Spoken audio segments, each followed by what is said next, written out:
যুক্তরাষ্ট্রের সাথে খনিজ চুক্তি করতে ইউক্রেন প্রস্তুত রয়েছে বলে জানিয়েছেন প্রেসিডেন্ট ভলোদিমির জেলেনস্কি। এদিকে ইউক্রেনকে রক্ষায় জোট করছে ইউরোপ। 4 দফা পরিকল্পনা প্রকাশ।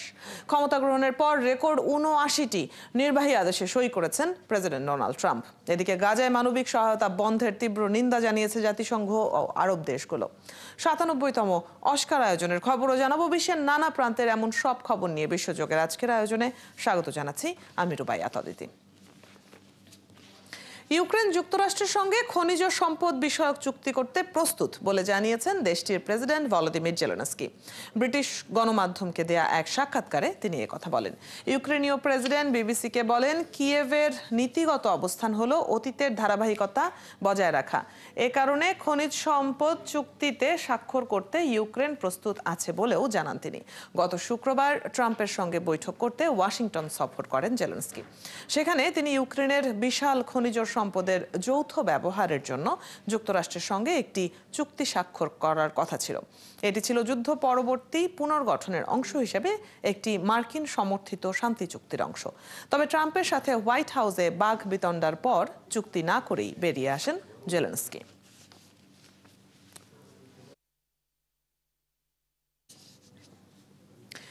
ইউক্রেনে যুদ্ধের অবসান ও দেশটির নিরাপত্তা নিশ্চিতে 4 দফা পরিকল্পনার ঘোষণা দিয়েছেন যুক্তরাজ্যের প্রধানমন্ত্রী কিয়ার স্টারমার। তিনি জানিয়েছেন, যুক্তরাজ্য, ফ্রান্স এবং আরও কিছু দেশ একসাথে জোট গঠন করছে এবং ইউক্রেনকে সহায়তায় যুক্তরাষ্ট্রকে যুক্ত করার চেষ্টা চালাচ্ছে। সম্মেলনে ইউরোপের সামরিক সক্ষমতা বাড়ানোর উপর জোর দেন উপস্থিত নেতারা। সৃষ্টি ঘটকের প্রতিবেদনে বিস্তারিত। রবিবার লন্ডনে 18টি পশ্চিমা দেশের নেতাদের নিয়ে অনুষ্ঠিত এক শীর্ষ সম্মেলনে অংশ নেন ব্রিটিশ প্রধানমন্ত্রী কিয়ার স্টারমার। এ সময় 4 দফা পরিকল্পনার বিষয়ে একমত হন ইউরোপীয় নেতারা।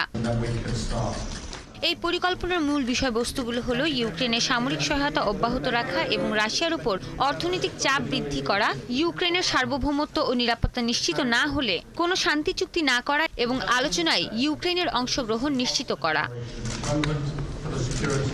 এর বাইরে সম্ভাব্য শান্তি চুক্তির পর ইউক্রেনের সামরিক সক্ষমতা বাড়ানো, যাতে ভবিষ্যতে নতুন করে কোনো আগ্রাসন প্রতিরোধ করা যায়, এবং সবশেষ ইউক্রেনের শান্তি চুক্তি কার্যকর রাখতে ও তা নিশ্চিত করতে জোট গঠন করার পরিকল্পনা করা হয়েছে। তবে কোন কোন দেশ প্রস্তাবিত জোটে যোগ দিতে রাজি হয়েছেন তা এখনো জানা যায়নি। সম্মেলনে ব্রিটিশ প্রধানমন্ত্রী স্টারমার বলেন, ইউক্রেন যুদ্ধ বন্ধে কোনো দুর্বল চুক্তি মেনে নেওয়া হবে না। আমরা অতীতের ভুল থেকে শিক্ষা নিতে চাই। এমন কোনো দুর্বল চুক্তি আমরা মেনে নিতে পারি না যা রাশিয়া সহজেই লঙ্ঘন করতে পারে। শান্তি চুক্তি অবশ্যই শক্ত ভিত্তির ওপর থাকতে হবে। রাশিয়াকে মোকাবেলায় ইউক্রেনের দক্ষ সেনাবাহিনী প্রয়োজন বলে মন্তব্য করেন জার্মান চ্যান্সেলর ওলাফ সোলজ। একটি বিষয় পরিষ্কার যে সবাই ইউক্রেনের সমর্থনে রয়েছে। দেশটির উপর হামলা করা হয়েছে, রাশিয়া সেখানে আগ্রাসন চালাচ্ছে। এক্ষেত্রে রাশিয়ার দেয়া শর্তের উপর ভিত্তি করে কোনো চুক্তি সম্ভব নয়। ইউরোপের সামরিক সক্ষমতা বাড়ানোর ওপর জোর দিয়েছেন পোল্যান্ডের প্রধানমন্ত্রী ডোনাল্ড টাস্ক। একই সুরে বক্তব্য দিয়েছেন ইউরোপীয় কমিশনের প্রেসিডেন্ট উর্সুলা ভন ডার লিয়েনও। এদিকে সম্মেলনে ইতালির প্রধানমন্ত্রী জর্জিয়া মেলোনি সতর্ক করে বলেন, এমন কোনো চুক্তিতে সম্মত হওয়া যাবে না যা ভঙ্গ করার সুযোগ থাকে। সৃষ্টি ঘটক, ৭১। ইউক্রেনের প্রেসিডেন্ট ভলোদিমির জেলেনস্কির সাথে যুক্তরাষ্ট্রের প্রেসিডেন্ট ডোনাল্ড ট্রাম্প এবং ভাইস প্রেসিডেন্ট জেডি ভ্যান্সের উত্তপ্ত বাক্য বিনিময়ের পর যুক্তরাষ্ট্র জুড়ে বিক্ষোভ করেছেন ইউক্রেনপন্থীরা। শুক্রবারের ওভাল অফিসের তীব্র বিতর্কের পর ইউক্রেনের প্রতি সমর্থন জানাতে নিউ ইয়র্ক, লস অ্যাঞ্জেলেস এবং বোস্টনে শত শত মানুষ জড়ো হয়েছেন। ইউক্রেনের পক্ষে লেখা বিভিন্ন প্ল্যাকার্ড হাতে নিয়ে ভারমন্টের ওয়েটসফিল্ডের একটি রাস্তায় সারিবদ্ধভাবে দাঁড়ান বিক্ষোভকারীরা, যেখানে ভাইস প্রেসিডেন্ট ভ্যান্স এবং তার পরিবার ছুটি কাটাতে গিয়েছিলেন। তবে ভ্যান্স বিক্ষোভের বিষয়ে প্রকাশ্যে কোনো মন্তব্য করেননি। এছাড়া শনিবার যুক্তরাষ্ট্র জুড়ে টেসলার দোকানের বাইরেও জড়ো হন বিক্ষোভকারীরা। এ সময় তারা ইলন মাস্কের সরকারি ব্যয় কমানোর চাপের বিরুদ্ধে প্রতিবাদ জানিয়েছেন। যুক্তরাষ্ট্রের প্রেসিডেন্ট হিসেবে গত 20 জানুয়ারি ক্ষমতা গ্রহণের পর থেকে রেকর্ড সংখ্যক নির্বাহী আদেশে সই করেছেন ডোনাল্ড ট্রাম্প। এ সময়ের মধ্যে তিনি 79টি নির্বাহী আদেশে সই করেছেন। এসব আদেশের মধ্যে পররাষ্ট্রনীতি থেকে শুরু করে ট্রান্সজেন্ডারদের অধিকার বিষয়ক নানা বিষয় রয়েছে। নির্বাহী আদেশের তথ্য প্রকাশ করা যুক্তরাষ্ট্রের ফেডারেল রেজিস্টার অনুসারে 1937 সালের পর থেকে কোনো মার্কিন প্রেসিডেন্ট এত দ্রুত এত নির্বাহী পদক্ষেপের স্বাক্ষর করেননি।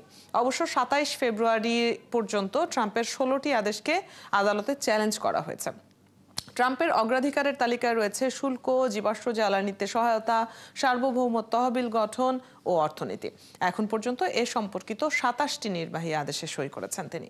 ট্রাম্পের আরেকটি অগ্রাধিকার অভিবাসন বিষয়ে 15টি নির্বাহী আদেশে সই করেছেন তিনি। এর বাইরে ট্রাম্প স্বাস্থ্য বিষয়ক 13টি ও প্রযুক্তি বিষয়ক 10টি নির্বাহী আদেশে সই করেছেন।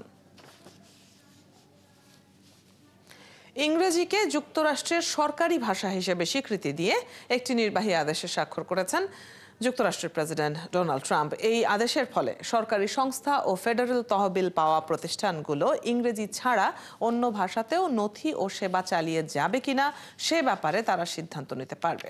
এদিকে ট্রাম্পের নতুন এই নির্বাহী আদেশ সাবেক মার্কিন প্রেসিডেন্ট বিল ক্লিন্টনের একটি আদেশ বাতিল করে দিয়েছে। আগের আদেশে সরকার ও ফেডারেল তহবিল পাওয়া প্রতিষ্ঠানগুলোর ইংরেজি না জানা ব্যক্তিদের ভাষা সহায়তা দেওয়া বাধ্যতামূলক ছিল।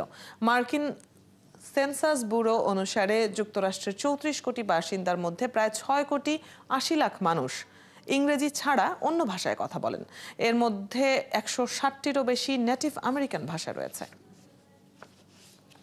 ফিলিস্তিনের অবরুদ্ধ গাজা ভূখণ্ডে ইসরায়েলের হামলায় আরও 4 জন নিহত হয়েছেন আরও কয়েকজন। মন্ত্রণালয়ের এক বিবৃতিতে বলা হয়েছে, ভূখণ্ড জুড়ে একাধিক এলাকায় ইসরায়েলি হামলায় আরও 6 ফিলিস্তিনি আহত হয়েছেন। রবিবার দক্ষিণ গাজা উপত্যকার পূর্ব খান ইউনিসের আল ফারহিন এলাকায় ইসরায়েলি ড্রোন হামলায় একজন নারী নিহত এবং আরও 2 জন আহত হন। দক্ষিণ গাজার রাফাতে ইসরায়েলি স্নাইপারের গুলিতে আরেক ফিলিস্তিনি নিহত এবং 2 জন আহত হয়েছেন। এছাড়া বেইত হানুনে ড্রোন হামলায় প্রাণ হারিয়েছেন আরও 2 জন। গাজার স্বাস্থ্য মন্ত্রণালয় জানিয়েছে, গত জানুয়ারিতে যুদ্ধবিরতি এবং বন্দি বিনিময় চুক্তি হওয়ার পর থেকে এখন পর্যন্ত ইসরায়েলের হামলায় 116 জন নিহত হয়েছেন। এছাড়া এ সময়ে ইসরায়েলি হামলায় আহত হয়েছেন 490 জনেরও বেশি ফিলিস্তিনি। গাজায় যুদ্ধবিরতির প্রথম ধাপের মেয়াদ শেষ হওয়ার পর অঞ্চলটিতে মানবিক ত্রাণের প্রবেশ বন্ধ করে দিয়েছে ইসরায়েল। তারা বলেছে, হামাস যুদ্ধবিরতির সময় বর্ধিত করতে রাজি না হওয়ায় এমন সিদ্ধান্ত নেওয়া হয়েছে। আর পণ্য পরিবহন সরবরাহ বন্ধের পর গাজায় হঠাৎ করেই বিশৃঙ্খল পরিস্থিতির সৃষ্টি হয়েছে। পণ্য সরবরাহ বন্ধ করায় গাজার মানুষ আবারও না খেয়ে থাকার শঙ্কায় পড়েছেন। তাদের মধ্যে কিছুটা আশা ছিল হয়তো ইসরায়েল স্থায়ী যুদ্ধবিরতিতে রাজি হবে, কিন্তু ইসরায়েল যেহেতু পণ্য সরবরাহ বন্ধ করে দিয়েছে, তাই সবার মধ্যে আতঙ্ক তৈরি হয়েছে। তারা হয়তো আবারও বর্বর বোমা হামলা চালানো শুরু করবে। এক বিবৃতিতে নেতানিয়াহুর দপ্তর জানায়, যুক্তরাষ্ট্রের প্রেসিডেন্ট ডোনাল্ড ট্রাম্পের মধ্যপ্রাচ্য বিষয়ক দূত স্টিভ উইটকফ যুদ্ধবিরতির মেয়াদ সাময়িক বাড়ানোর প্রস্তাবটি দিয়েছেন।